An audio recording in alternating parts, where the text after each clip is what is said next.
സ്വാഗതം ന്യൂസ് ക്യാപ്സ്യൂളിലേക്ക്. നോക്കാം ഇന്നത്തെ കായിക വാർത്തകൾ വേഗത്തിൽ. ഏഷ്യ കപ്പ് കിരീടദാന ചടങ്ങിനെ ചൊല്ലി വിവാദങ്ങൾ തുടരുന്നു. കപ്പുമായി ACC അധ്യക്ഷനും പാക് മന്ത്രിയുമായ മൊഹസിൻ നഖ്വി പോയതിൽ BCCI ICCIക്ക് പരാതി നൽകും. തനിക്ക് ലഭിച്ച മാച്ച് ഫീ സൈന്യത്തിനും പഹൽഗാം ഭീകരാക്രമണത്തിൽ മരിച്ചവരുടെ കുടുംബങ്ങൾക്കും നൽകുമെന്ന് നായകൻ സൂര്യകുമാർ യാദവ് പ്രഖ്യാപിച്ചു. ഇന്ത്യ ആതിഥേയത്വം വഹിക്കുന്ന വനിതാ ഏകദിന ലോകകപ്പ് ക്രിക്കറ്റിന് നാളെ തുടക്കമാകും. 8 രാജ്യങ്ങളാണ് പങ്കെടുക്കുന്നത്. ഉദ്ഘാടന മത്സരത്തിൽ ഇന്ത്യ ശ്രീലങ്കയെ നേരിടും. പാകിസ്ഥാന്റെയും ശ്രീലങ്കയുടെയും മത്സരങ്ങൾക്ക് വേദിയാകുന്നത് കൊളംബോയാണ്. തിരുവനന്തപുരം കാര്യവട്ടത്തെ വേദിയായി പരിഗണിച്ചിരുന്നെങ്കിലും പിന്നീട് മത്സരങ്ങൾ നവി മുംബൈയിലേക്ക് മാറ്റുകയായിരുന്നു. വെസ്റ്റ് ഇൻഡീസ് നേപ്പാൾ T20 പരമ്പരയിലെ രണ്ടാം മത്സരം ഇന്ന്. ആദ്യ മത്സരത്തിൽ നേപ്പാൾ വെസ്റ്റ് ഇൻഡീസിനെ അട്ടിമറിച്ചിരുന്നു. ഇന്ന് ജയിക്കാനായാൽ നേപ്പാളിന് പരമ്പര സ്വന്തമാക്കാം. ഇന്ത്യൻ സമയം രാത്രി 8 മണിക്കാണ് മത്സരം.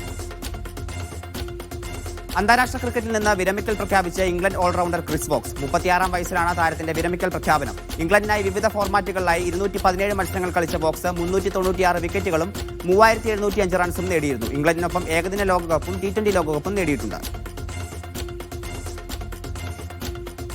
ഇംഗ്ലീഷ് പ്രീമിയർ ലീഗിൽ ആഴ്സണലിന് ജയം. ന്യൂകാസിലിനെ 1-2 ഗോളുകൾക്ക് തോൽപ്പിച്ചു. ഒരു ഗോളിന് പിന്നിട്ട് നിന്ന ശേഷമാണ് ആഴ്സണലിന്റെ ജയം.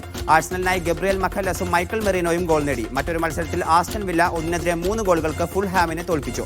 ഇന്ന് നടക്കുന്ന മത്സരത്തിൽ എവർട്ടൺ വെസ്റ്റ് ഹാമിനെ നേരിടും. ലാലിഗയിൽ ബാഴ്സലോണയ്ക്ക് ആവേശ ജയം. റയൽ സൊസൈദാദിനെ 1-2 ഗോളുകൾക്ക് തോൽപ്പിച്ചു. ഒരു ഗോളിന് പിന്നിട്ട് നിന്ന ശേഷമാണ് ബാഴ്സയുടെ ജയം. ബാഴ്സയ്ക്കായി റോബർട്ട് ലെവൻഡോസ്കിയും ജൂലിയസ് കുന്തയും വലകുലുക്കി. ജയത്തോടെ 19 പോയിന്റുമായി ബാഴ്സ പോയിന്റ് പട്ടികയിൽ ഒന്നാമതെത്തി. മറ്റു മത്സരങ്ങളിൽ സെവിയ റയോ വലഖാനെയും എൽഷെ സെൽറ്റ വിഗോയെയും തോൽപ്പിച്ചു. സൗദിയിൽ മീഡിയ വൺ സംഘടിപ്പിക്കുന്ന സൂപ്പർ കപ്പ് ഫുട്ബോൾ ടൂർണമെന്റ് ആദ്യമായി ജിദ്ദയിലെത്തുന്നു. ഒക്ടോബർ 23-നാണ് മത്സരങ്ങൾക്ക് തുടക്കം. ജിദ്ദയിലെ ഒളിമ്പിക് വില്ലേജ് സ്റ്റേഡിയമാണ് വേദി. ടൂർണമെന്റിന്റെ പ്രഖ്യാപനം മീഡിയ വൺ CEO ജിദ്ദയിൽ നടത്തി.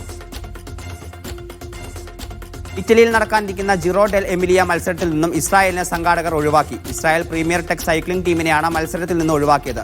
സുരക്ഷാ കാരണങ്ങൾ ചൂണ്ടിക്കാട്ടിയാണ് നടപടി. ഗസയിൽ ഇസ്രായേൽ നടത്തുന്ന വംശഹത്യക്കെതിരെ ലോകമെമ്പാടും നടക്കുന്ന പ്രതിഷേധം ഇറ്റലിയിൽ ശക്തമായ പശ്ചാത്തലത്തിലാണ് വിലക്ക്.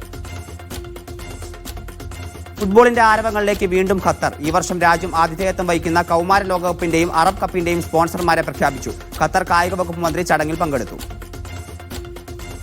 സൂപ്പർ ലീഗ് കേരളയുടെ പുതിയ ഔദ്യോഗിക ഗാനം നാളെ പ്രകാശനം ചെയ്യും. റാപ്പർ വേടനാണ് ഔദ്യോഗിക ഗാനം തയ്യാറാക്കിയിരിക്കുന്നത്. പ്രകാശനം കോഴിക്കോട് നടക്കുന്ന പ്രകാശന ചടങ്ങിൽ വേടൻ നിർവഹിച്ചു ഉദ്ഘാടനം.